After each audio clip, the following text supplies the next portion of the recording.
Selamat pagi, perkenalkan nama saya Bagus Ananta Tunggadewa Sutarga. Jadi, pada kesempatan hari ini saya akan menjelaskan mengenai durante operatif. Jadi pada presentasi kali ini hal-hal yang dibahas itu yang terutama definisi dari durante operatif, pemilihan dan jenis anestesi, monitoring selama fase durante operatif berlangsung, serta pemulihan dari anestesi. Yang pertama itu definisi.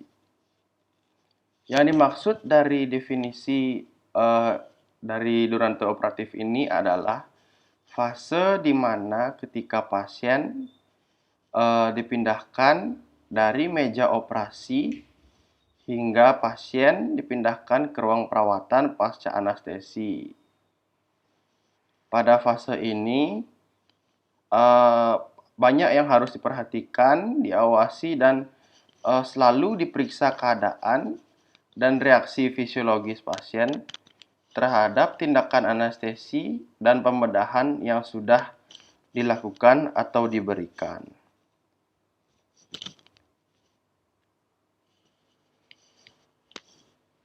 Jadi, durante operatif ini selama pelaksanaannya memiliki pertimbangan pemilihan anestesi dan monitoring.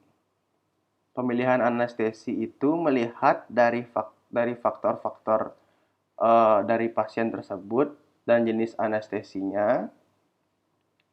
Lalu pada monitoring terdapat tujuan, tingkat kedalaman anestesi, serta standar pemantauan dari anestesi yang diberikan. Pemilihan dan jenis anestesi. Anestesi yang akan diberikan pada pasien itu meliputi beberapa faktor yang akan mempengaruhi anestesi yang akan dilakukan, seperti umur, jenis kelamin, status fisik, jenis operasi, sumber daya yang dimiliki, serta permintaan pasien. Lalu pemilihan jenis anestesi ini dilihat juga dari jenis-jenis anestesinya, yaitu general anestesi, regional, dan lokal. Yang pertama itu general anestesi. General anestesi ini pada pengaplikasiannya harus memenuhi trias anestesia, yaitu hipnotika, anestesia, dan relaksasi. Yang dimaksud trias anestesia ini, yang pertama hipnotika, yaitu pasien menjadi tidak sadar. Yang kedua anestesia, pada dasarnya itu pasien tidak merasakan apa-apa, dan relaksasi. Pada yang dimaksud ini pasien setelah diberikan general anestesi tidak menjadi gelisah. Teknik-teknik yang dilakukan pada general anestesi ini yaitu ada intravena, inhalasi, dan anestesi imbang.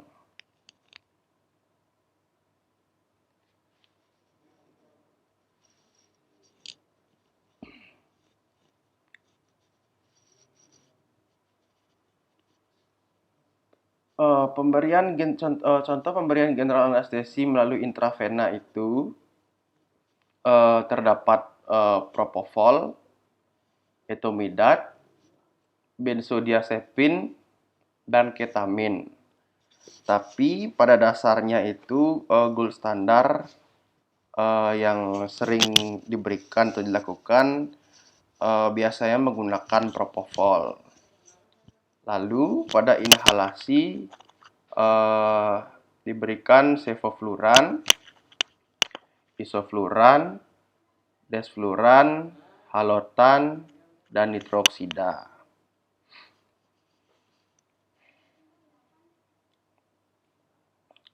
Lalu contoh pemberian opiat ada morfin, diamorfin, dan kodein. Tapi gold standarnya atau yang paling diutamakan diberikan itu adalah morfin.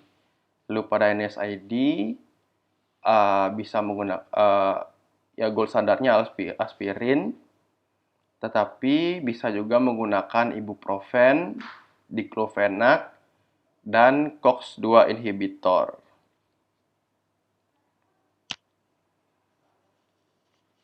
Tujuan digunakannya atau diberikannya general anestesi ini yang pasti itu memudahkan intubasi, membantu proses pembedahan, dan mengurangi dosis maintenance agen anestesi. Selanjutnya, regional anestesi bisa diberikan peripheral nerve block, plexus block, epidural, spinal, dan IV regional. Regional anestesi ini memiliki keuntungan dan kerugian. Keuntungannya itu diantaranya saat diberikan regional anestesi, pasien biasanya dalam keadaan sadar. Lalu pemulihannya relatif lebih cepat dibandingkan general anestesi dan penggunaan obat yang minim. Tetapi kekurangannya karena pasien sadar saat tindakan diberikannya regional anestesi, jadi dibutuhkan pasien yang kooperatif. Lalu biasanya adanya resiko komplikasi. Selanjutnya ada lokal anestesi. Obat yang diberikan itu ada lignocaine yang merupakan quick atau short acting, bupivacaine slow and long acting, ametocaine yang berupa topikal, dan prilocaine yang intravena.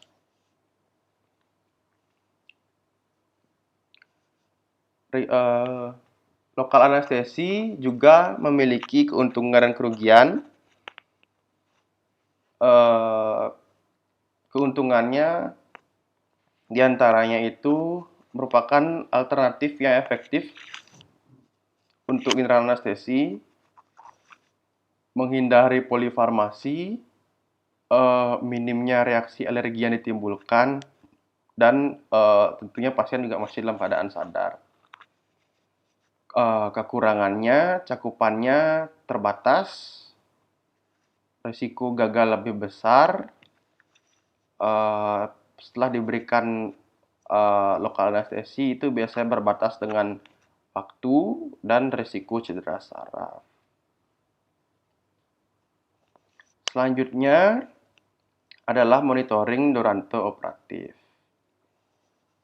yang memiliki tujuan secara umum itu menjaga fisiologi dan homeostasis normal pasien melewati proses anestesi dan pembedahan.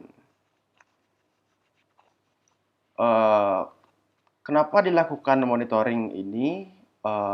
Ini dikarenakan obat-obatan pada anestesi ini cenderung menimbulkan ketidakstabilan hemodinamik, depresi miokardial, hipertensi, dan aritmia. Nah, jika dirinci lebih lanjut, tujuan pemantauan ini untuk memperoleh informasi sedini mungkin mengenai kondisi pasien. Lalu untuk mengetahui adanya penyulit dalam tindakan yang mungkin akan mengarah pada kegawat daruratan, sehingga jika dilakukan pemantauan dapat bertindak lebih cepat dan tepat untuk mengatasi masalah yang ditemukan. Selama standar pemantauannya itu selama anestesi, pasien harus diawasi oleh dokter anestesi, PPDS, dan perawat anestesi. Dan selama anestesi, keadaan oksigenasi, ventilasi, sirkulasi, dan suhu tubuh pasien harus dievaluasi dengan baik. Seperti yang disebutkan tadi, monitoring itu mencakup seperti jalan nafas, oksigenasi, ventilasi, sirkulasi, suhu tubuh, dan cairan. Yang pertama itu pemantauan jalan nafas dilakukan secara ketat atau kontinu yang bertujuan untuk mempertahankan keutuhan jalan nafas. Pemantauan dapat dilakukan dengan observasi frekuensi nafas, pola nafas, retraksi, penggunaan otot nafas tambahan, dan apakah adanya suara nafas tambahan.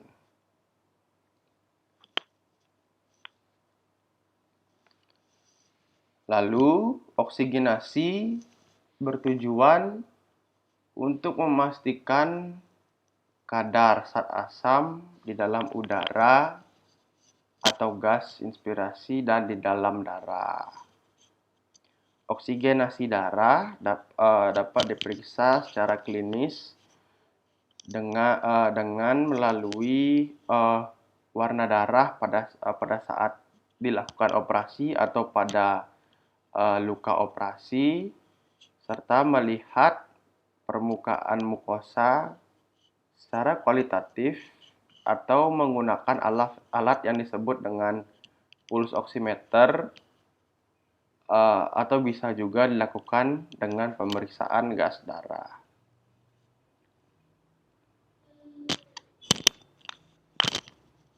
Lalu, pemantauan ventilasi bertujuan untuk memantau seberapa adekuat ventilasi dengan mengamati gerak dada, pengisian kantong reservoir, dan auskultasi suara napas pada pasien.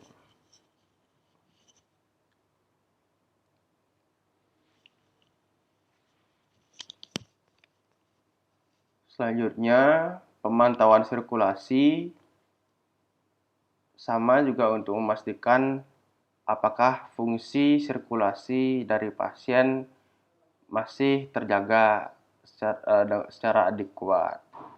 Pemantauan sirkulasi ini dapat dilakukan dengan cara monitoring dengan denyut nadi, monitoring dengan EKG, monitoring tekanan darah, serta dilakukan pemeriksaan analisa gas darah. Lalu, pemantauan suhu tubuh. Kenapa dilakukan pemantauan suhu tubuh? Itu dilakukan karena tubuh kurang mampu untuk mempertahankan suhu tubuhnya sendiri yang disebabkan oleh pemberian obat anestesia yang mendistorsi pusat pengaturan suhu, sehingga suhu tubuh menjadi lebih mudah naik turun atau mengikuti suhu di sekitar yang biasanya jauh lebih dingin dibandingkan suhu tubuh normal. Selanjutnya, pemantauan cairan. Ya, itu adalah pemantauan yang dilakukan terhadap status dari cairan dan elektrolit pasien selama dilakukannya operasi. Pemantauan ini dapat dilakukan pada dasarnya itu menghitung jumlah cairan yang masuk dan keluar. Cairan tersebut contohnya itu dapat dilakukan monitoring produksi urin, lalu ada monitoring jumlah perdarahan selama pembedahan, dan jumlah cairan yang diberikan. Selanjutnya adalah tahap pemulihan. Pemulihan anestesi ini yang secara ideal jika pasien bangun atau tersadar dari anestesi, biasanya secara bertahap tanpa adanya keluhan apapun. Tapi pada prakteknya biasanya sering dijumpai hal-hal yang mengancam nyawa sehingga menuntun pasien menuju keadaan yang jauh lebih kritis yang tidak diduga oleh dokter. Sebelum mengakhiri anestesi, biasanya harus disiapkan alat-alat atau pengobatan yang terkait dengan life support. Pemantauan hendaknya tetap dilakukan walaupun pemberian obat bius sudah dihentikan. Baik, terima kasih atas perhatiannya. Saya ucapkan terima kasih.